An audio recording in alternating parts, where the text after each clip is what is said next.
Et salut à tous, on se retrouve aujourd'hui pour faire le point sur le airdrop de SPS qui est enfin terminé. J'avais dit que je ferais la vidéo un peu plus vite que ça, désolé du retard, la semaine a été un peu longue. D'un autre côté, c'est pas plus mal parce qu'on a plusieurs jours de recul, donc on va pouvoir voir un petit peu ce qui s'est passé. Donc effectivement, on va voir ce qui s'est passé au niveau de la vente des packs. Si vous ne l'avez pas vu, ça s'est quand même fortement accéléré.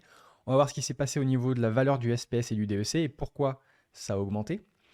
Et on va essayer de réfléchir sur ce qui va pouvoir se passer dans les semaines et les mois à venir. On va surtout se concentrer sur les 2 prochains mois. Pourquoi 2 mois? Parce que déjà en 2 mois, il peut se passer énormément de choses. On est quand même dans la crypto et puis on a vu le contexte aussi macroéconomique international. Mais rien que dans Splinterlands, dans les 2 prochains mois, on pourrait avoir d'ici un mois environ la fin des rewards en DEC, les rewards en SPS en Ranked Battle, les rewards en SPS dans les Bros, et peut-être, ouais, septembre, on pourrait avoir, début septembre, on pourrait avoir la pré-sale de Rift Watchers. Et peut-être, dans les semaines qui suivront, très probablement, le full release de Rift Watchers. Donc ça fait quand même beaucoup, beaucoup de choses qui ont toutes un impact sur le SPS et aussi d'ailleurs sur les vouchers, puisque les deux sont liés en réalité. Plus les vouchers augmentent, plus c'est aussi intéressant d'acheter du SPS.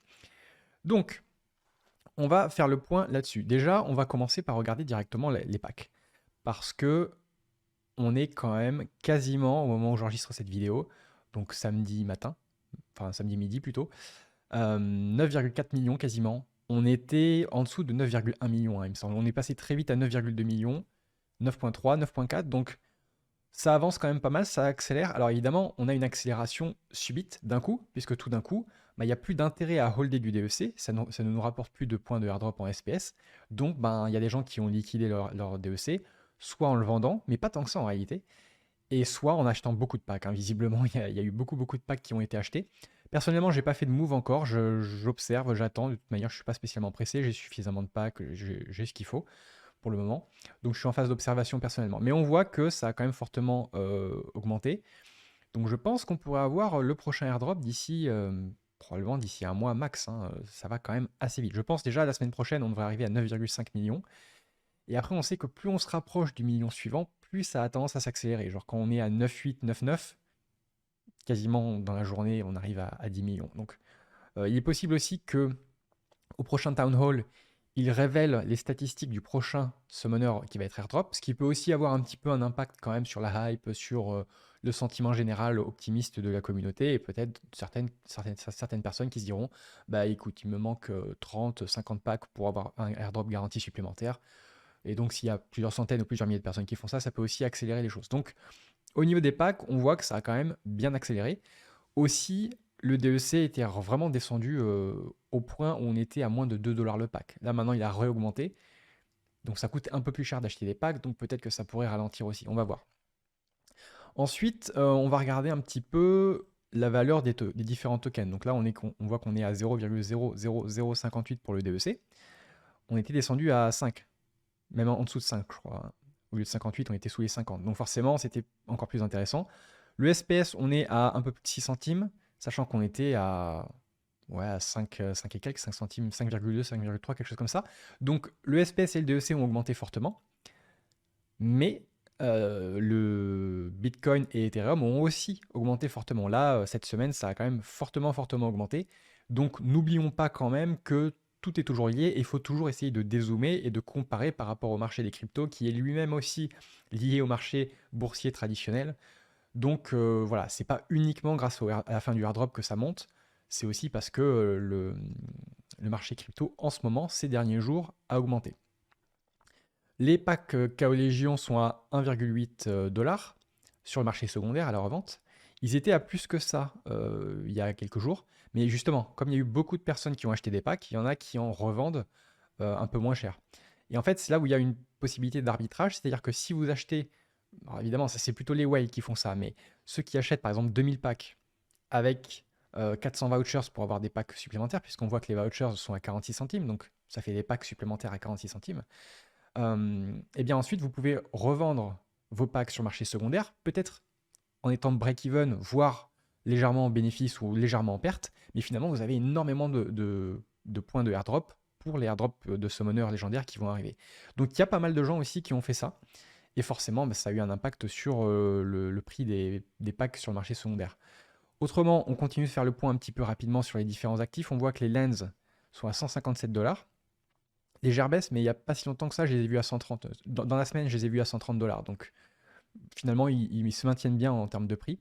Ils ne donnaient pas tant de airdrop points que ça de toute manière. Et qu'est-ce qu'on pourrait dire de plus? Ouais, les licences sur les notes sont à 1300 $. Bon, voilà. Après, il y a d'autres packs, mais bon, je ne vais pas forcément rentrer dans les détails, c'est pas forcément ultra pertinent. Autre point intéressant, je vais commencer par ça. J'ai checké le white paper du SPS. Alors, le white paper du SPS, il a été rédigé il y a un certain temps. Il n'est pas forcément complètement à jour, mais ça m'a l'air assez cohérent par rapport à tout ce qu'ils ont dit là au niveau des rewards en SPS. Donc, le airdrop est terminé. On sait qu'on va avoir 7,5 millions de SPS en Ranked Battle Rewards. Donc ça, effectivement, ça correspond à ce qu'ils ont dit. Les Staking Rewards, apparemment, c'est 7,5 millions. Ça, j'ai pas l'info. Je ne sais pas si effectivement c'est toujours ça. Je suppose que ça n'a pas changé. Les Liquidity Pools, donc ça, j'en avais parlé, 7,5 millions. Ça correspond bien au post qu'ils avaient fait. Les lens, alors ça, j'en ai jamais parlé, mais effectivement, il y aura des rewards en SPS assez importants au niveau des lens. Je n'ai toujours pas de lens, je verrai un peu plus tard, dans quelques mois, je pense. Les nodes, et ensuite les tournois et les bros. Donc tout ça, ça paraît assez cohérent. Et si on regarde par rapport au post récent qui date de 11 jours, on voit que justement par rapport à la fin du SPS, ce qu'ils expliquaient, c'est que voilà, on passe de 51 millions de tokens distribués par mois à une baisse de 33 millions. Alors voilà, une fois que tout ça sera implémenté, une fois qu'il y aura les Rank Battle Rewards, etc., on aura grosso modo 37 millions de tokens par mois, ce qui représente 27% de moins que avant la fin du airdrop. Ceci étant dit, pour l'instant, on n'a pas ça, on n'a pas les Rank Battle Rewards, on n'a pas les Validator Rewards et on n'a pas les Gate Bros. Donc grosso modo, je ne sais pas exactement où on est, mais je pense qu'on est à peu près à 50% du nombre de tokens de SPS qui sont distribués par mois ou par jour, puisque les liquidity pools, à ma connaissance, il me semble que tout est actif, tout est lancé. Donc les 5 625 000 sont distribués tous les mois.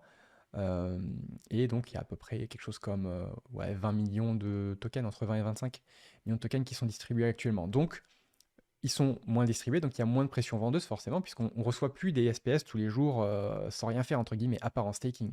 Mais on n'a plus le airdrop. Donc voilà. Et qu'est-ce qu'on peut dire? Oui, il y a eu une vidéo le jour même de la fin du airdrop de SPS, où là on a Agro et Yabapmat qui sont les cofondateurs de Splinterlands, plus Hardpoint qui est CTO. Ils ont fait un live pendant 1h30 et je vais vous expliquer un petit peu ce qui s'est dit dans les grandes lignes. Je vais juste checker rapidement. Ouais, ok.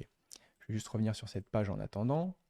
Tac, puisque j'ai pris quelques notes. Alors, quand même, avant même de parler de ça, en fait, ce qu'il faut bien comprendre, c'est qu'il y a moins de pression vendeuse, puisqu'il y a moins de tokens qui sont distribués, et il pourrait y avoir plus de pression acheteuse, puisqu'on va avoir Rift Watchers qui va arriver. Encore une fois, hein, je me répète par rapport aux vidéos précédentes, mais c'est important de bien en avoir conscience. Il va y avoir Rift Watchers qui va être achetable uniquement en SPS, donc il peut y avoir potentiellement plus de pression acheteuse pour le SPS. Et il va aussi y avoir les SPS Battle Rewards, où on aura besoin de staker du SPS pour gagner du SPS. Donc ça encore, ça peut aussi rajouter de la pression acheteuse et diminuer la pression vendeuse, puisque tout d'un coup, on a de plus en plus d'intérêt à garder nos SPS plutôt que de les vendre. Et tout ça est à mettre en perspective aussi avec le fait que Splinterlands n'est pas un écosystème fermé. Encore une fois, on dépend aussi du marché crypto général. Et on a vu cette semaine que la Fed aux États-Unis a remonté les taux et les chiffres sur les grosses entreprises, on va dire, aux États-Unis sont tombés et les États-Unis ont une croissance négative, donc une décroissance quoi, pour le deuxième quadrimestre d'affilée, ce qui fait qu'officiellement, c'est une récession. Chaque fois qu'on a deux quadrimestres négatifs comme ça, c'est une récession. Alors ils essaient de jouer sur les mots aux États-Unis, de revoir la définition de ce qu'est une récession, etc. Bon, concrètement, les États-Unis sont en récession, et on sait que les États-Unis sont quand même un gros pourcentage du marché crypto de manière générale, donc ça peut aussi avoir un impact sur tout ça. Donc, personnellement, je suis bullish évidemment sur le jeu, sur le SPS, etc. Mais gardons aussi à l'esprit que, voilà, on ne sait pas trop comment les choses vont évoluer dans les prochaines semaines, prochains mois. Ceci étant dit, donc je reviens à la vidéo YouTube, le live YouTube sur la fin du airdrop de SPS avec les cofondateurs du jeu. Il y a eu quelques informations qui ont été assez intéressantes, c'est qu'il y aurait 300 000 wallets Hive qui détiennent du SPS. Ça ne veut pas dire qu'il y a 300 000 personnes différentes qui détiennent du SPS, ce sont simplement des wallets. Ça, c'est le premier point. Et il y en a 94 000 wallets qui ont staké du SPS. Encore une fois, ça ne veut pas dire non plus qu'il y a 94 000 personnes qui stake du SPS. Moi, par exemple, j'ai 3 comptes, et sur les 3 comptes, je stake du SPS, avec des montants plus ou moins élevés. Mais rien que moi, j'en ai 3. Donc, et il y en a qui en ont 10, sans même compter ceux qui ont des bots. Hein. Mais il y a des vrais joueurs qui, sans utiliser de bots, ont 10, 15 comptes. Il y a par exemple le YouTuber Dwayne Cunningham, il en a 10 ou 15, quelque chose comme ça. Et il les délègue à certaines personnes pour qu'ils jouent son compte, mais c'est pas des bots. Donc voilà, c'est assez intéressant de voir quand même que 94 000 wallets, ça commence à faire. Après, il y a aussi sans doute des joueurs qui ont arrêté de jouer tout simplement, mais qui avaient encore du SPS un peu résiduel. Alors on ne sait pas, si ça se trouve, il y en a, ils ont $1 de SPS hein, sur leur wallet qu'ils n'ont pas forcément retiré. Bon voilà, c'est à prendre avec des pincettes, mais ça reste intéressant. Dans cette vidéo, toujours, ils ont rappelé que une fois que les rewards en DEC seront supprimés des loot chests, d'ici peut-être un mois et demi, ça représentera une diminution d'à peu près 80% de la distribution du DEC. Donc on pourrait s'attendre, encore une fois, à ce que le DEC remonte vers son PEG. Donc ça peut arriver assez vite. Hein. Moi j'aimerais bien acheter du DEC, mais là il a augmenté, donc j'aimerais bien qu'il redescende un petit coup avant qu'il remonte vers son PEG. Enfin bon bref, on verra bien ce qui va se passer dans les prochaines semaines. Ok. Et ensuite, oui, les SPS qu'on gagnera dans nos chests, ce qui est intéressant, c'est qu'ils seront accumulés, ils seront stakés automatiquement apparemment. Et on aura un bouton pour claim, un peu comme le airdrop de SPS. Donc imaginons au bout de 3, 4, 5 jours, on a gagné des SPS, on peut les claim, et ensuite on voit si on... Alors, est-ce qu'ils seront vraiment stakés et on devra cliquer sur Unstake pour les vendre ou pour les utiliser pour autre chose? C'est ce que j'ai cru comprendre. Encore une fois, c'est pas officialisé, ils ont dit ça en vidéo. Tant qu'il n'y a pas vraiment un article où tout est détaillé, tout est écrit, ça reste une information sur laquelle ils peuvent revenir. Et un autre point, c'est le dernier point principal, on va dire, de la vidéo, c'est qu'ils ont parlé de futurs airdrops pour d'autres projets. Alors, ils sont évidemment en partenariat avec plusieurs entreprises. Certaines choses n'ont pas encore été annoncées. La seule chose qu'on sait vraiment, c'est qu'il y a eu un partenariat qui a été signé avec Warner Music Group. Et donc on verra bien, ils vont créer d'autres jeux différents. Et ces jeux pourraient avoir différents tokens, différents NFT. Ils ont parlé aussi d'interopérabilité, ce qui veut dire qu'on pourrait, peut-être pas sur tous les jeux, mais au moins sur certains jeux, peut-être un jeu, on pourrait utiliser nos cartes de Splinterlands pour les envoyer vers cet autre jeu et bah voilà, tout simplement pouvoir jouer au jeu. Ce qui est intéressant puisque ça donne plus d'utilité aux cartes Splinterlands. Ceci étant dit, faut quand même pas oublier que ce seront d'autres entreprises et d'autres équipes qui vont s'occuper de ces jeux-là. Ce ne sera pas Splinterlands officiellement. Donc, bon, j'imagine qu'ils font très attention aux partenaires qu'ils choisissent et que c'est des gens très sérieux qui ont de l'expérience dans la création de jeux, etc., qui ont fait leurs preuves et qui ont montré leur honnêteté, etc. Mais n'oublions pas qu'on est dans la crypto. Les scams, ça existe. Les rug pulls, ça existe. Donc, personnellement, je fais confiance à l'équipe Splinterlands. Est-ce que je ferai confiance à une autre équipe? Je sais pas. Sans doute pas dans les mêmes proportions, en tout cas. Peut-être que je mettrai un petit peu d'argent, mais peut-être pas beaucoup. En tout cas, ils feront des airdrops, ce qui veut dire que si nous, on détient des tokens, peut-être des packs, mais en tout cas du SPS, c'est sûr, si on détient du SPS, ils nous enverront des airdrops. Alors, quelles seront la valeur de ces airdrops? Ça ne sera pas comme ApeCoin où on va recevoir 10 000 ou 100 000, on va recevoir 10 000 ou 100 000 dollars de tokens, mais ça pourrait être, imaginons, si un truc auquel je pense, c'est, par exemple, dans Splinterlands, ils pourraient donner des airdrops de collection power, entre guillemets. Parce que le collection power, on ne peut pas le vendre. Par contre, ça permet de gagner plus de rewards. Vous voyez ce que je veux dire? S'ils donnent des tokens gratuits, bah, on va avoir tendance à peut-être pouvoir les vendre, vouloir les vendre. Et donc, ça peut déjà directement nuire au projet. Le but d'un airdrop, c'est pas de nuire au projet, c'est au contraire de le renforcer, d'amener des nouveaux joueurs. Donc, c'est vrai que faire des airdrops de tokens ou de NFT, ça peut diminuer la valeur de ces tokens ou ces NFT. Donc, il y a plusieurs types de airdrops qui seraient possibles. Ils n'ont pas donné de détails, évidemment. On n'en est pas du tout à cette phase-là, à ce stade-là. Mais ce qu'ils ont insisté, c'est que, évidemment, le jeu Splinterlands n'en serait pas là sans la communauté, sans les joueurs, sans nous, sans les investisseurs. Et que donc, bah, ça paraît assez logique et assez cohérent de faire des airdrops pour, entre guillemets, nous remercier. Bon, évidemment, on n'est pas désintéressé. Hein. Si on investit, c'est parce qu'on pense faire des retours sur investissement. Mais voilà, ils pensent à la possibilité de faire des airdrops sur nos wallets directement lorsque certains jeux sortiront. Ça sera sans doute pas avant plusieurs mois, peut-être même d'ici 6 mois, un an et demi. Enfin, on ne sait pas. Hein. On ne sait pas quel type de jeu ça va être, à quel point il va y avoir besoin de temps de développement. Mais voilà. Je crois que j'avais un dernier truc à dire. Oui, Sur Rift Watchers, on va parler un petit peu de Rift Watchers. Euh, Rift Watchers, je pense que ça peut se vendre extrêmement rapidement. Pourquoi? Déjà, on a eu un prix du SPS qui est descendu extrêmement bas quand même. On est descendu sous les 5 centimes à un moment donné. Et surtout, on a eu le airdrop de SPS qui a duré 1 an. Donc toute cette phase de distribution, elle est terminée. Et maintenant, on va arriver dans une phase où on va avoir de plus en plus d'utilité.